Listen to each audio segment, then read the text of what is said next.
Happy Easter, everybody. Here we are again, and I have a special story for you on this Easter Eve. The story is The Bunny Who Found Easter by Charlotte Z. One day, a little bunny woke up from a long nap alone under a tall elm tree. He heard the silence of the woods around him, and he wanted other rabbits like himself for company.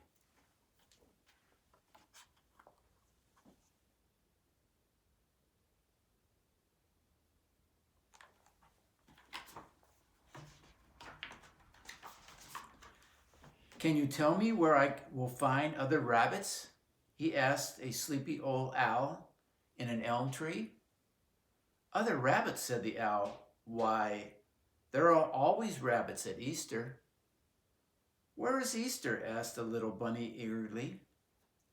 But the old owl had dozed off to sleep again in the bright sun. "It must be some place to the east," thought the bunny, and he set off searching.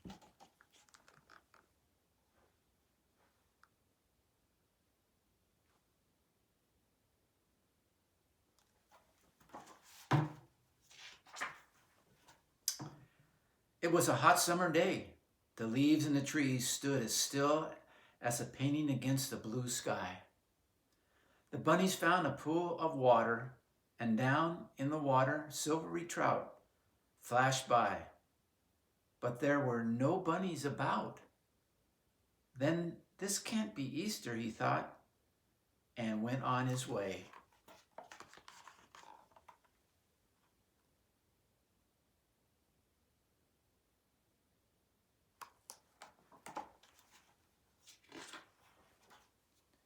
He came to a field full of daisies. There was a hot summer daisy smell over the field, and the bunny's nose twinkled. A big, slow bumblebee hummed by. But in all that whiteness of daisies, there was no whiteness of bunnies like himself. "This isn't Easter," the bunny said, and he went on.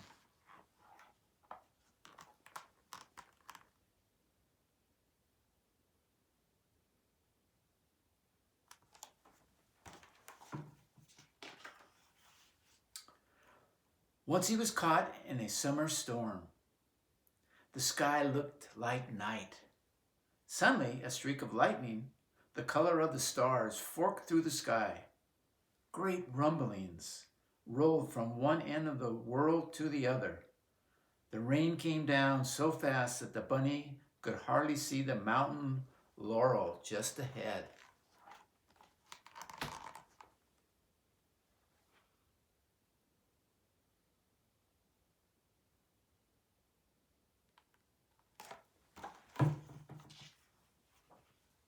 Slowly the rumbling rolled by. Slowly the sky brightened. Slowly the rain stopped. He could see the mountain laurel with the wet shining leaves, each flower cup filled with one sparkling drop of rain. But he couldn't see any other bunnies shaking the rain off their wet white fur. "Not Easter," he said sadly, and hurried on his way.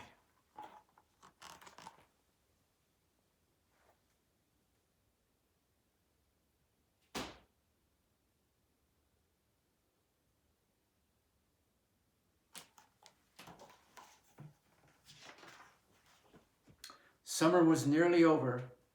The leaves on the forest trees began to turn brown and gold and red. The dead leaves crackled under the soft rabbit hops of the little bunny who was looking for Easter. He stopped under a tree to rest, and a round, shiny red apple fell down and startled him. It smelled of autumn and crispness. He took a bite with his two front sharp teeth. When he had crunched the apple to its seeds, he looked around and sighed. There wasn't another bunny to be seen.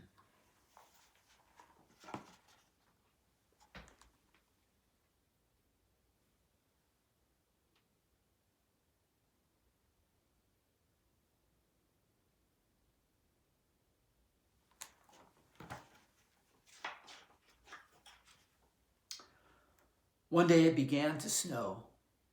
Soft white flakes drifted down from the sky, and the air was sharp and cold and still. When he hopped through the white drifts, he left little dark footprints in the snow. But no matter which way he hopped, his footprints never crossed over bunny footprints. The little bunny was alone in a world without rabbits.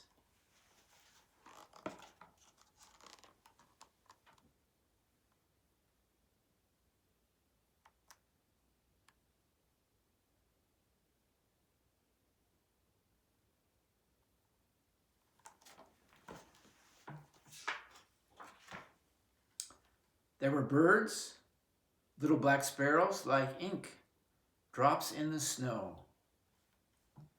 Brown squirrels leaped about in the bare branches of the trees. Once he saw a whole family of deer slipping into the forest at dawn. But there wasn't another long-eared, pink-nosed, white furry rabbit like himself to be seen. This can't be Easter yet, he thought, and his loneliness grew inside of him.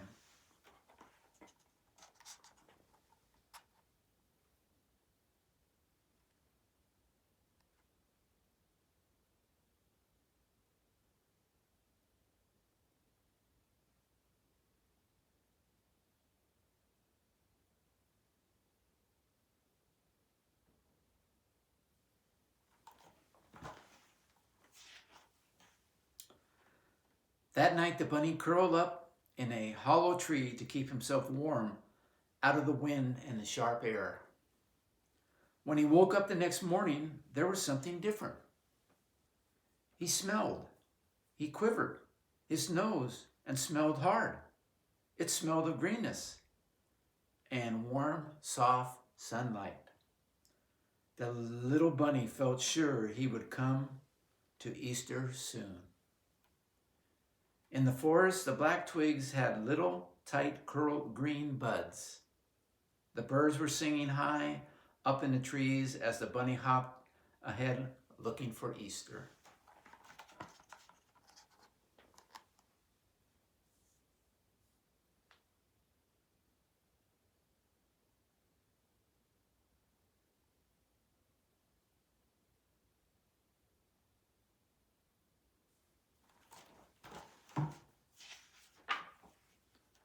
Suddenly he saw something in the muddy earth that made him stand perfectly still with excitement.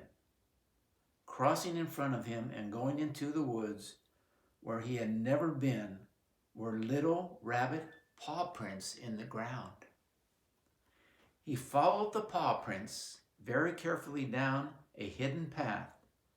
There in the clearing he saw someone small and furry resting on a mossy bank.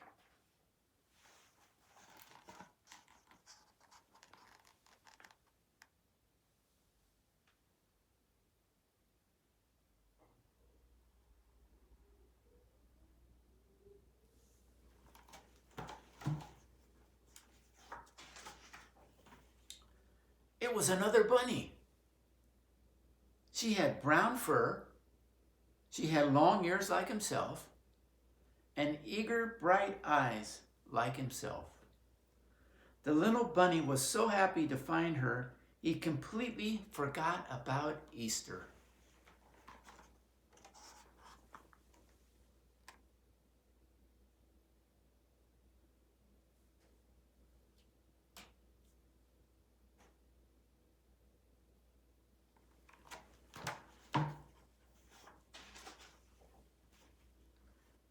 Hopping back through the forest with her, he showed her all the places he had been on his search.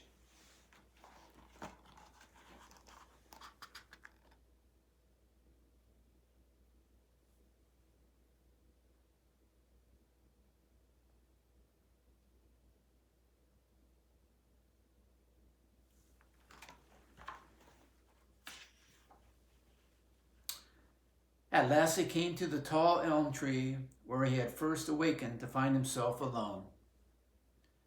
But now his loneliness was gone. The two bunnies were very happy together. Soon they had a whole family of little rabbits, tiny, soft, sleepy things with long, sweet ears and small, wet noses. The bunny's heart throbbed with happiness at this wonderful, earth-smelling, sunlit, bunny-filled world. "Aha," said the old owl when he saw the bunny's family. "Didn't I tell you so? At Easter time, there are always rabbits."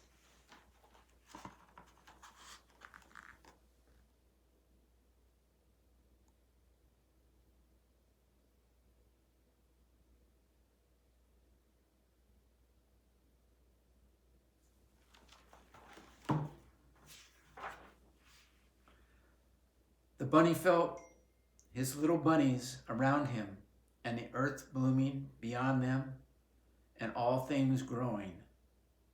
And he understood at last that Easter was not a place after all, but a time when everything lovely begins once again. Thank you for your time. Thank you for that we could spend it together.